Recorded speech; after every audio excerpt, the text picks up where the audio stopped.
Assalamualaikum warahmatullahi wabarakatuh. Perkenalkan, nama saya Muhammad bin Saiful Milah. Di sini saya akan menjelaskan sejarah tentang penguatan jati diri keindonesiaan. Mari kita saksikan. Poin yang pertama yaitu politik untuk kesejahteraan dan kejayaan. Perkembangan organisasi perempuan di Indonesia yang dimulai dengan berdirinya Putri Mardika pada tahun 1912 di Jakarta. Organisasi ini bertujuan untuk meningkatkan pendidikan dan peran perempuan, serta memperbaiki kehidupan mereka. Selain itu, terdapat pula organisasi lainnya seperti Kartini Pons yang didirikan oleh N.Y. CTH Van Deventer untuk mendirikan sekolah Kartini. Seiring waktu, muncul berbagai organisasi perempuan di berbagai daerah dan dalam organisasi pergerakan yang sudah ada, seperti Muhammadiyah dan Taman Siswa. Kehadiran Kongres Pemuda II dan Sumpah Pemuda turut menyemangati perjuangan organisasi perempuan. Pada tahun 1912, diadakan Kongres Perempuan Indonesia pertama yang dihadiri oleh 30 organisasi wanita, yang bertujuan untuk memajukan wanita dan menjalin persatuan di antara mereka. Kongres Perempuan Indonesia I menjadi bagian penting dari pergerakan wanita Indonesia, yang kemudian diperingati di setiap 22 Desember sebagai Hari Ibu. Organisasi-organisasi tersebut terus berkembang seperti Perserikatan Perhimpunan Istri Indonesia atau PPI, Istri Sedar, dan Istri Indonesia, yang memiliki tujuan untuk memperkokoh pertujuan kemerdekaan dan mendukung nasionalisme serta demokrasi. Gerakan organisasi perempuan ini memberikan kontribusi signifikan bagi perjuangan bangsa Indonesia menuju kemerdekaan. Poin yang kedua yaitu pemuda yang berpolitik. Pada tahun 1931, terbentuk organisasi Pemuda Indonesia Muda yang bertujuan untuk memperjuangkan Indonesia merdeka dan bersatu. Meskipun awalnya dilarang terlibat dalam politik, para anggotanya mendirikan sebagai organisasi politik dan sosial, seperti Suluh Pemuda Indonesia, Perpri, dan berbagai organisasi pemuda berbasis agama dan daerah, termasuk pemuda Islam, Kristen, dan Katolik.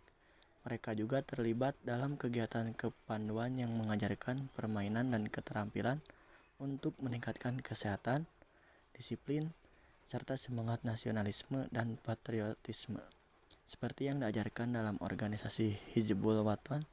Kegiatan ini menjadi saluran untuk menumbuhkan semangat kebangsaan dan cinta tanah air di kalangan pemuda.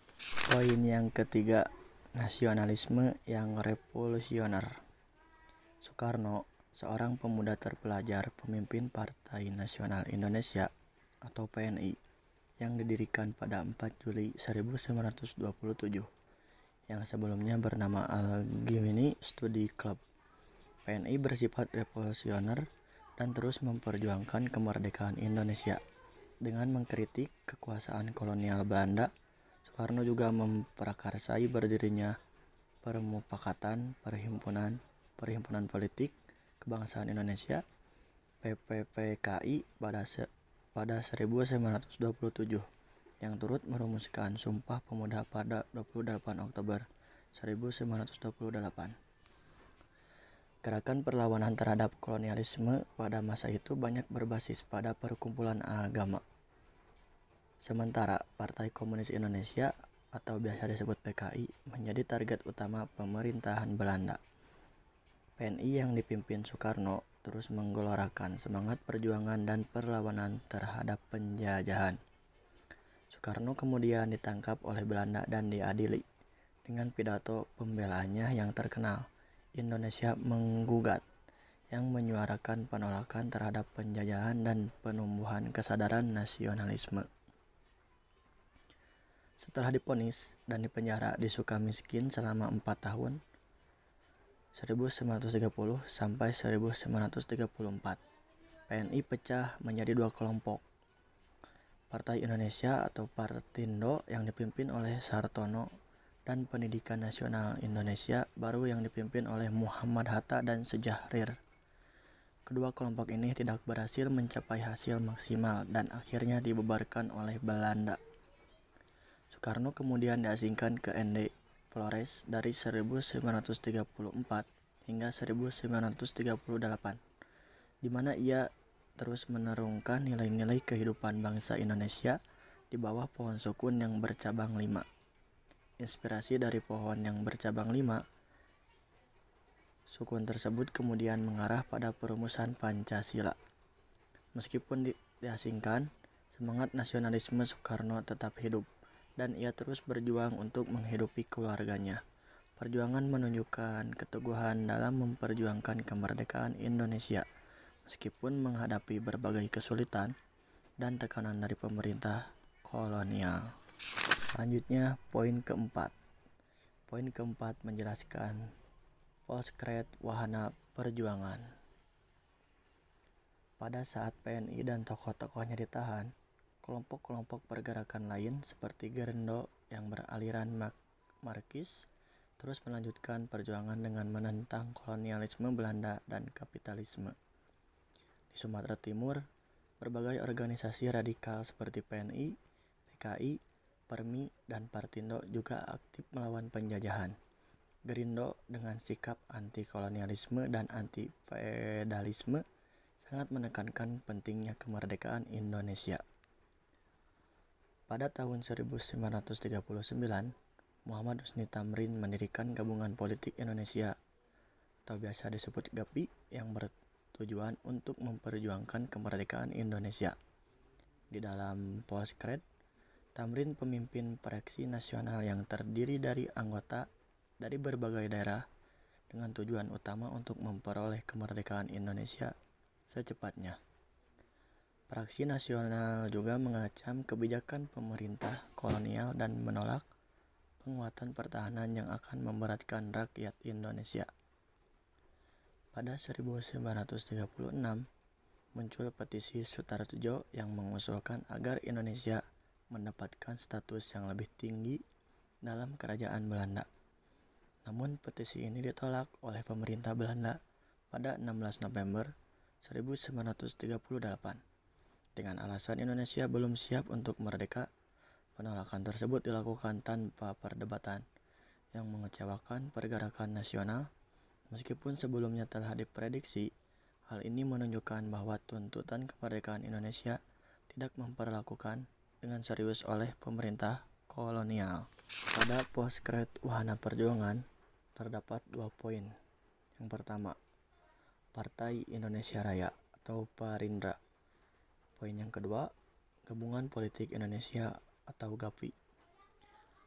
Partai Indonesia Raya atau Parindra adalah partai yang didirikan di Solo pada Desember 1935 sebagai gabungan dari organisasi BU dan PBI.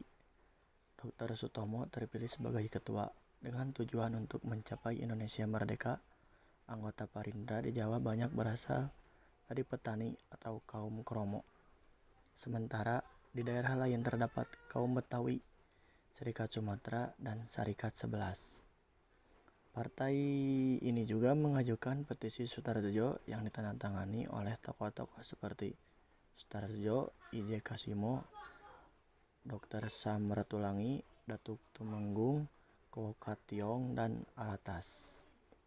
Poin yang kedua yaitu GAPI. GAPI dibentuk untuk memperkuatkan sistem parlementer di Indonesia. Dipimpin oleh Muhammad Husni Tamrin, GAPI menyerukan persatuan nasional dan hak politik, ekonomi, serta sosial bagi rakyat. Mereka mengadakan Kongres Rakyat Indonesia atau KRI dan mengeluarkan manifest GAPI yang mengajak Indonesia dan Belanda melawan fasisme. Namun, meski mendesak perubahan ketatanegaraan, pertemuan dengan Komisi Pisman pada 1941 tidak menghasilkan perubahan signifikan, menyebabkan GAPI ditangkap kehilangan sikap radikal. Poin yang terakhir yaitu tamatnya kemaharajaan Belanda. Perjuangan bangsa Indonesia melawan penjajahan Belanda selama ratusan tahun. Meskipun penjajahan Belanda masih kokoh, para pejuang dan pemuda Indonesia tidak pernah putus asa dan terus berusaha untuk mewujudkan persatuan demi melawan kolonialisme. Kebijakan politik etis yang diterapkan Belanda membuka akses pendidikan dan politik bagi kaum bumi putra, memberikan peluang bagi mereka untuk berpartisipasi dalam pergerakan kebangsaan melalui Volksraad.